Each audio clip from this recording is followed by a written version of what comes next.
Buenas tardes, Gabriela. Muchas gracias por estar aquí el día de hoy. Justamente queríamos hacerte unas cuantas preguntas sobre el tema de humanismo y gestalt relacionado al área de aprendizaje y al área organizacional también. Eh, para nuestra primera pregunta, nos gustaría mencionar lo siguiente. ¿Cuál es el mayor reto que tiene la psicología humanista en la actualidad? Hola Romy, muchas gracias. Pues yo considero, ¿no? En base a mi experiencia, que algo que creo que es en general de la psicología es este tema de estar peleados como que entre enfoques, ¿no? Entonces muchas veces se dice, no, solamente este enfoque sirve para tal cosa, o solamente tal enfoque sirve para otra cosa, ¿no? Y creo que también la responsabilidad de la psicología humanista está en que muchos psicólogos que se dedican al humanismo no investigan. No, entonces no se hace muchas investigaciones, esta parte científica, esta parte de darle como aplicar la teoría, ¿no? De llevarlo a la vida real y dedicarse a la investigación casi no se hace, lo cual otros enfoques como el X psicoanálisis cognitivo-conductual sí lo hacen, entonces hay un fundamento teórico para decir esto sí funciona. ¿No? Y muchas veces no encuentras tanta gama para la parte humanista, ¿no? De investigación. Muchas Ujú, gracias por tu aporte, Gabriela. Para una segunda pregunta tengo aquí, ¿cómo crees que los profesores, ya más que nada entrando al área educativa, ¿no? ¿Cómo crees que los profesores deberían aplicar el paradigma humanista en la educación tanto escolar como universitaria? bueno, yo creo que para empezar, en recordar nuestra historia, ¿no? Por ejemplo, en la psicología hace muchos años, ¿no? De por sí la psicología es una ciencia que está en pañales, ahora está parte del enfoque humanista muchísimo más, ¿no? Que recién con Maslow, ¿no? Que fue uno de los pioneros y todo esto hace unas cuantas décadas, ¿no? Entonces, por ejemplo, antes se hablaba cuando nosotros tenemos un trauma y somos niños, pues ya fuiste, ¿no? Tu salud mental ya fue, ya te trastornaste y X, ¿no? Ahora sabemos que, por ejemplo, la resiliencia existe, ¿no? Esta capacidad de volver ese dolor en fortaleza, esa capacidad del ser humano de darle la vuelta al pastel, como se dice, ¿no? Entonces, y de poder salir adelante. Entonces, no solamente es como que, bueno, A más B, ¿no? Trauma más infancia igual trastorno, ¿no? Sino ya sabemos de que existe ese poder en la persona. ¿No? Y se puede implementar, por ejemplo, los profesores en empezar a hablar estos temas, empezar a investigar acerca de las nuevas teorías. No es como que todo ya está escrito y todo ya se ha dicho, porque si la psicología es una ciencia, como toda ciencia, se debe cuestionar, ¿no? Y no puedes decir que todo ya está escrito y se debe abrir a las nuevas teorías y los nuevos planteamientos que se están dando. Ujú, Perfecto, muchas gracias. Considerando el contexto de la pandemia y el tema del retorno bueno, los centros laborales, ¿no? De manera presencial, ¿cómo ujú. se aplicaría la psicología humanista en las organizaciones? Más o menos, ¿cómo lo plantearías tú? Yo creo que, por ejemplo, algo que es muy importante es trabajar esta parte de la inteligencia emocional que nos deberían enseñar desde chiquitititos, ¿no? Desde inicial, ¿no? Y ya aplicarlo a las empresas, por ejemplo, pueden mejorar el rendimiento de las personas que trabajan ahí o incluso de la forma en la que producen, Ujú. si también se ponen a pensar, digamos, en esta parte empática, ¿no?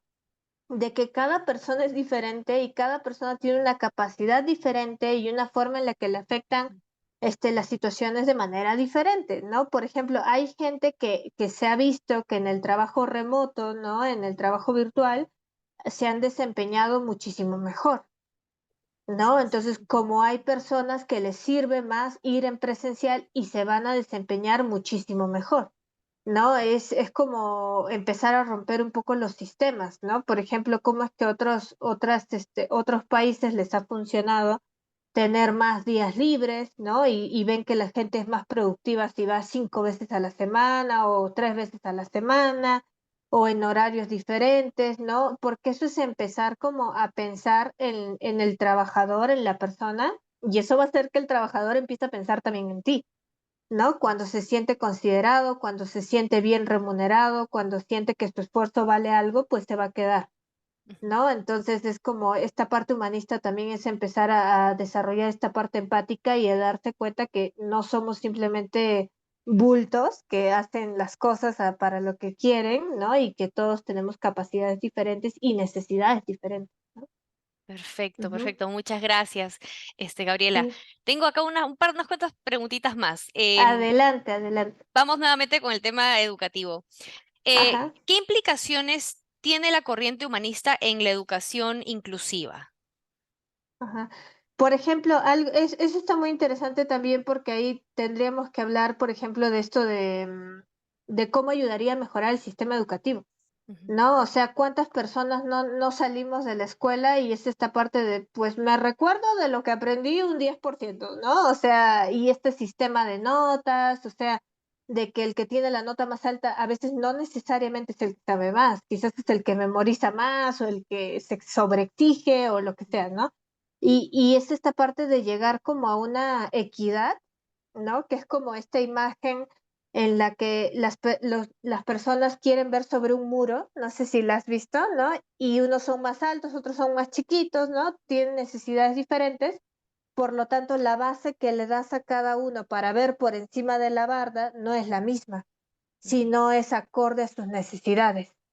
¿No? Entonces también está esta parte de respetar la personalidad, la identidad, las capacidades que tiene cada quien. Por ejemplo, otro clásico del sistema educativo es, si vemos que alguien es bueno en deportes, pero es malo en matemática, ¿qué haces? Lo metes a puras clases de matemática. sí. Ajá, y puede ser que el niño sufra más y que nunca le guste y que no se desarrolle en esa parte y dejó de lado el buen deportista que podía ser. Ujú, Por ejemplo, ¿no? ¿Por qué no darle más cabida a desarrollar, como se dice, como un pez en el agua, no obligar al pez a trepar un árbol, ujú, ¿no? Y del mismo modo con esta parte de la educación inclusiva, ¿no? Empezarse a dar cuenta de que todos los niños van a tener una necesidad diferente y van a tener un tipo de aprendizaje distinto y poder atender acorde a las necesidades, ¿no? Como ahora que se habla, pues, en algún momento nunca se habló de los niños con TDAH, ¿no? Y más allá de no caer como en un diagnóstico de ya también estarlos etiquetando, ujú, sino poder incluirlos y que fluya de una manera y que lo disfruten y que no se claro. vuelva el sistema educativo como algo traumático, ¿no? Ujú. Sí, te doy la razón también en eso. Y ya Sí, sí, sí. para finalizar con la ronda de preguntas, tengo una, aprovechando que justamente sé que has llevado una maestría en psicología de la Gestalt. Sí. Nos gustaría saber en realidad qué beneficios tendría de ser aplicada la psicología de la Gestalt en el área perdón, qué beneficios tendría, claro, en este caso de ser aplicada la psicología de la Gestalt en el área educativa y en el área organizacional. O sea, básicamente, ¿cuáles son los beneficios de aplicarla en estas dos áreas, no educativa y organizacional? Ujú.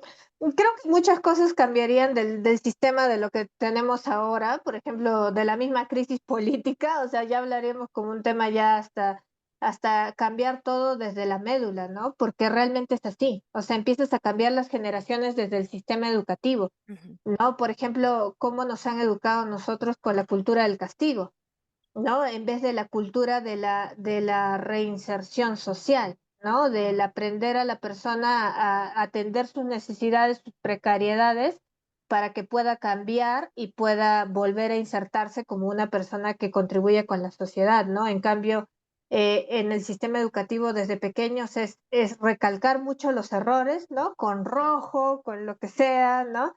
Y los aciertos muy poco. Eso sí va con lapicero negro, con lapicero azul y no se recalca tanto, no se ven las habilidades de cada quien, ujú, ¿no? Sino es esta parte de tú tienes que ser de una forma determinada, en claro. vez de ver cómo, con quién estás tratando, de ese interés por conocer al alumno, por brindarle las herramientas que necesita y que van a ser diferentes a sus compañeros, ¿no? Todo eso es una inversión muy grande y es ahí cuando vamos a empezar a ver nuestra propia autenticidad y también a respetar la identidad de los demás, ¿no? Empezar a implementar todo esto de la inteligencia emocional, de la empatía, del saber llegar a acuerdos, del no juzgar o castigar de frente al otro, ¿no? Esto en el aspecto del sistema educativo. Respetar al otro por sus diferencias, no creer que, porque tiene TDAH o porque tiene autismo o por lo que sea, ya es menos, Ujú. ¿no? Que es algo que también es otra creencia que se tiene.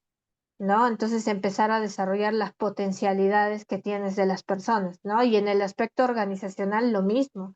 O sea, empezar a darnos cuenta de que no es material humano como si fueran cosas, ¿no? Y estadísticas y porcentajes, sino también empezar a preocuparte por el trabajador, ¿no? Por la calidad de vida, por la unión del mismo sistema, ¿no? Como parte de la empresa, del mismo organismo, ¿no? De esa unidad, de esa capacidad de colaboración en equipo, de los valores que también se toman mucho en cuenta en lo que es el humanismo, ¿no? En lo que es la visión gestal, ¿no? Es esta parte de no menospreciar los valores, sino más bien tenerlos mucho en cuenta, la responsabilidad, el respeto por el otro, el amor hacia el otro, ¿no? Siempre dirigirse con ese respeto y no verlo simplemente como una cosificación de los trabajadores. Entonces, eso también ayudaría a que el trabajador se involucre Claro. muchísimo más, porque si ahí me cuidan, pues ahí quiero estar toda mi vida, ahí quiero hacer una línea de carrera, ahí quiero no simplemente decir ponte la camiseta porque te hago un coco wash, ¿no? Sino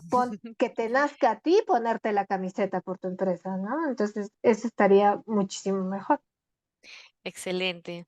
Ujú. Muchas gracias, Gabriela. De verdad que creo que con toda esta información nos hace ampliar un poco más el panorama. Te agradecemos bastante por tu tiempo y bueno, creo que esto sería todo por el tema de las preguntas. Espero verte en otra oportunidad y poder juntarnos de repente en algún momento. Que tengas un bonito día. Muchísimas gracias. De Gracias, nada. Romy. Bye.